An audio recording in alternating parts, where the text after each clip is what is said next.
So once they get that page, that email is going to be sent right to them.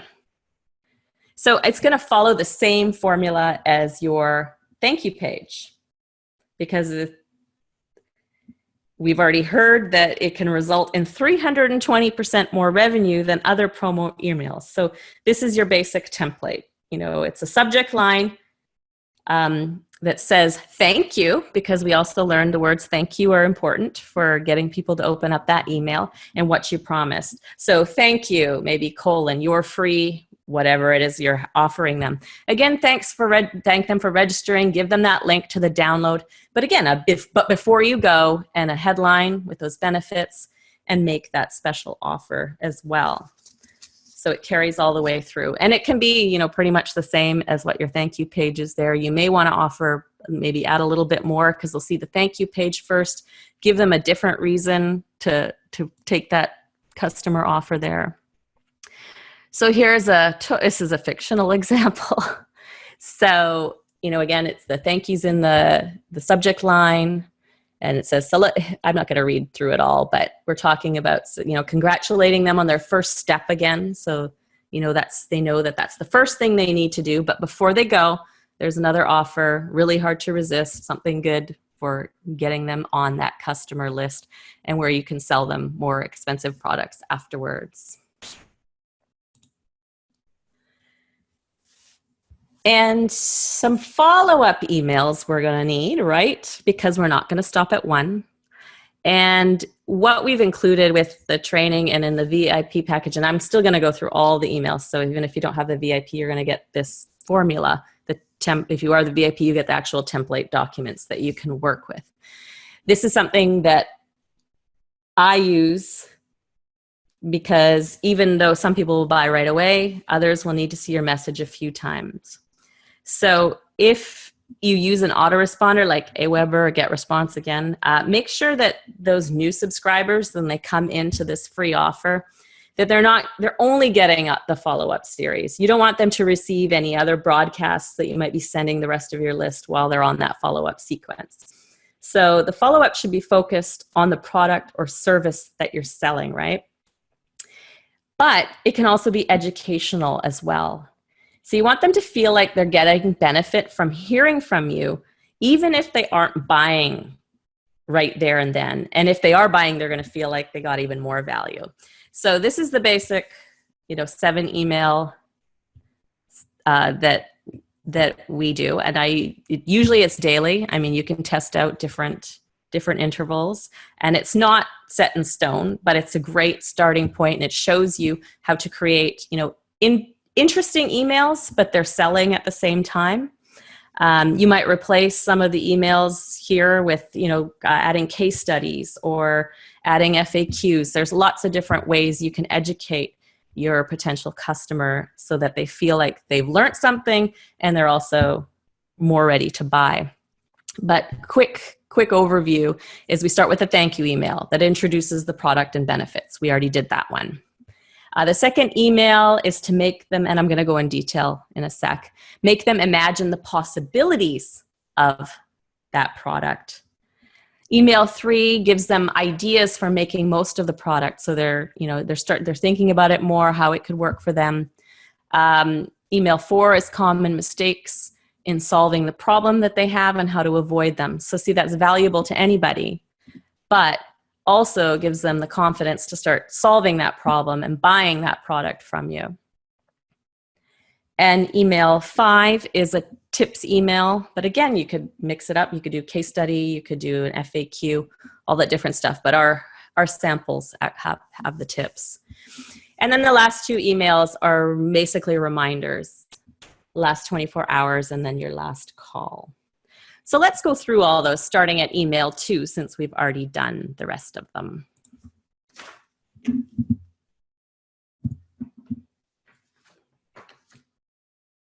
All right, so email 2 is about imagining the possibilities. You're gonna help them visualize what it's like to have your product, maybe do the math for them.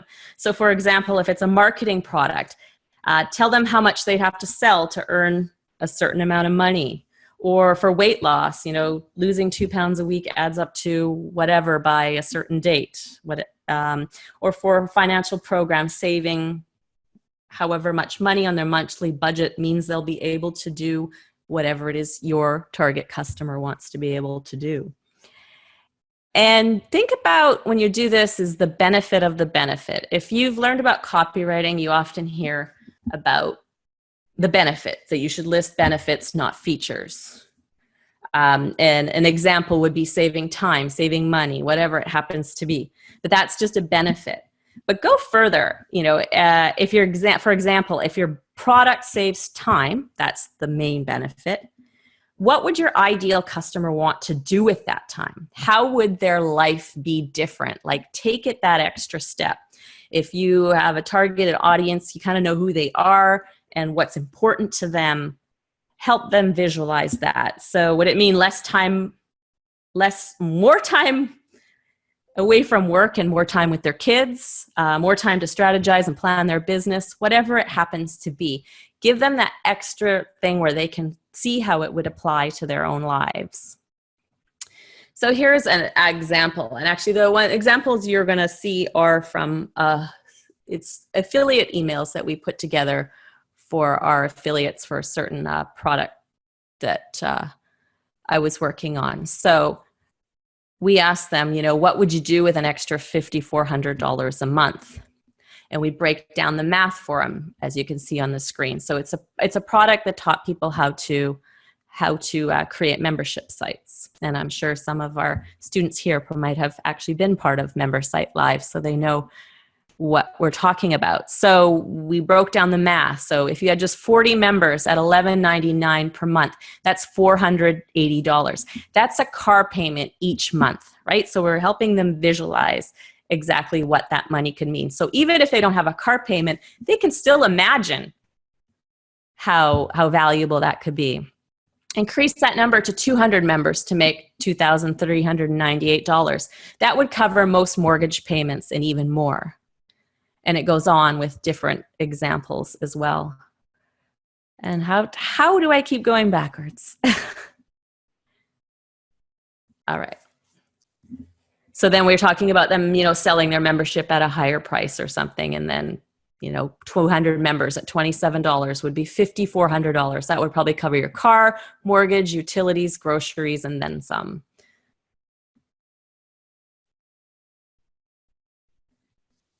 So email 3 gives people ideas for making the most of your product. Oh, what the heck? Ideas, yes. I don't know why that description is the same. It's the same as last, but I apologize. So anyways, give them ideas on how they could use the product in their life. For example, for a portable exercise product like an under-the-desk elliptical machine, tell them how they can skip the gym on those days, bring it to work and use it under their desk. Or they don't have to miss their favorite TV program because they can exercise at work or something like that. Now here's our example. So we're talking about the membership site example. So we're giving them real ideas for how they could start doing it. So if people think about the idea of creating a membership site, but they're not sure, they're like, well, I don't really know what to start a membership site about. But we send them this email that tells them they could do a community-based membership, and it gives them real ideas and tips on how to incorporate that. And you'll notice, like, I'll read out the first one here. So you could do a community-based membership. This involves setting up a protected Facebook group or forum for your members. The value comes from private access only to paying members. You can feature exclusive information, members-only challenges or contests, and more. And then we link it back to the product and say, Ron and Alice's Elite Writers Lab is one example of a community membership site. And then let me go to the next screen here too. So it's all like showing that, or we talk about a PLR membership site, and it says that Alice runs a few of these herself. So it shows that we're doing what we're teaching, right? So it's giving people the confidence. It's always relating back to, if not the product, at least the people who are, doing the training.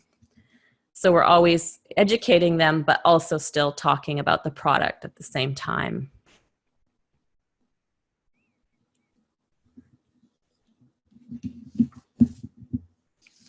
All right. So email 4 is avoiding common mistakes. Nobody wants to make mistakes, right? And this is always an email that gets a lot of attention because people want to know how to do things correctly.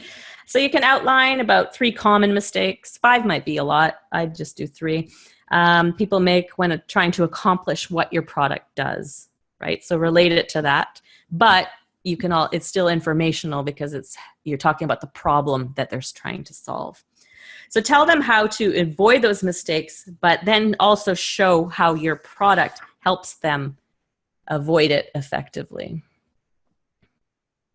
So here's our example too. Let me read one out to you. So mistake number 1, not planning for ongoing content. A lot of membership site owners start strong out of the gate, but then their ideas fizzle out as they run out of content to provide their members. The key to this is to strategically plan a membership site where your members need your ongoing support, and that's exactly what Ron and Alice show you how to do. And then, there's other mistakes listed as well, and it all relates back again to the product. But it still gives that reader ideas. Say they're going to run with the membership site on their own and not take the training. It still gives them that useful thing, but they keep getting the reminders about the product. And that, as the emails go on, then those people may sign up as well.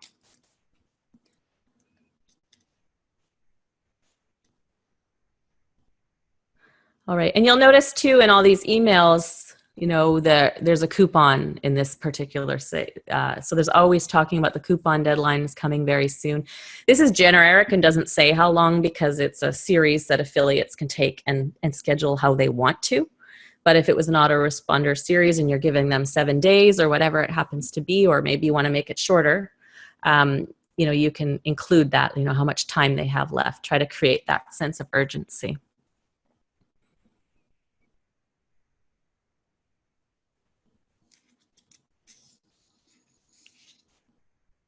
All right, so email 5 is the tips email.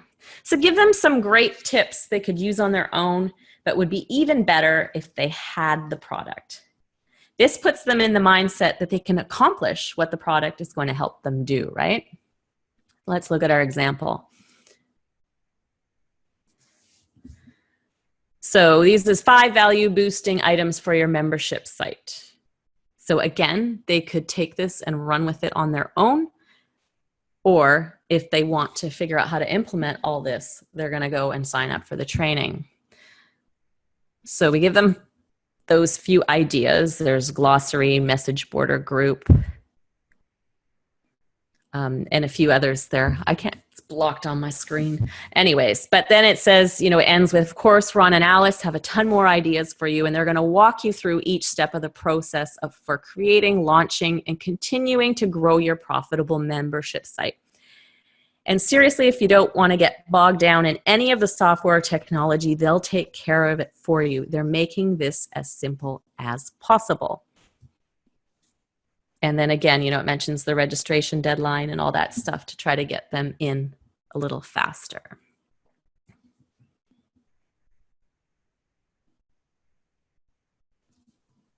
So moving on to email 6 is we're going to give them a 24-hour warning. Test the subject line 24-hour warning. I find that, if you do a sort of a countdown, that kind of gets attention. If you're doing broadcast emails, so this is like a follow-up series, but if you're just sending out stuff to all your list, I find sometimes, a 24-hour warning, 12-hour warning. It seems kind of boring, but it's surprising at how much people open that because they see the time going down and they're like, oh, I better go check. That's more difficult to do in a follow-up series, especially if your autoresponder only lets you choose. They'll get they'll get the one email a day at the same time each day, but something to think about for other emails. So what you might want to do here is, it's hard to say in a follow-up series that there's 24 hours left for them to buy if you don't want, because we're going to send them one more email. So we don't want to say that, but we could say it's 24 hours until last call. So we're going to send them another email 24 hours from now. I hope that makes sense. Does that make sense? All right. So give them a few more reasons to buy, add a case study, testimonials, or something like that. And I'm going to talk about those because those are very powerful tools as well that you want to use to be able to turn that subscriber into customers. Case studies, testimonials, and FAQs. So I'm going to go over those briefly after we're done as well. But let's look at our example. So 24-hour warning, your last chance for recurring income. And we give them a few more reasons to register now. These might be reasons you gave in other emails, but you're recapping it. Try to add a little bit more. Give them, perhaps some reasons that you haven't mentioned before. There you go. And think about, really try to put your mind in imagine what your prospect would like. Like one of the biggest selling points of this training in particular, and it may or may not relate to your product, was that we actually during the training built a membership site from scratch. So we let people see us do it, and we shared our, the money we made, all that extra stuff. So they were able to see us do it. So if you could demonstrate that, can be a really good selling point for your product or service as well.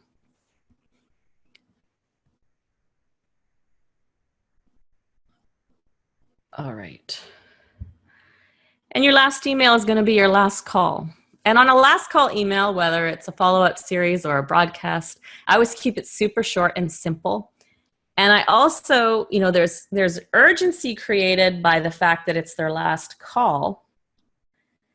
But I also include some urgency of my own message. So I'm telling them, before I log off for the night, or I'm just about to run out to karate class or yoga class, and I wanted to send them a quick reminder, and that tells them why the email's short, why I'm in a hurry, why they should hurry, and add that. You use your judgment how you want to incorporate that, but keeping it short, adding that rushed kind of feeling to it often produces some great results. So in our example, we start with just about to log off, and it gives them just, one last reason to sign up and a link. Sometimes I do them shorter, just get them clicking through the link because you've been talking about this product for the last few days. So the most likely they're already aware of it. So it's decision time and they just need to go and do it.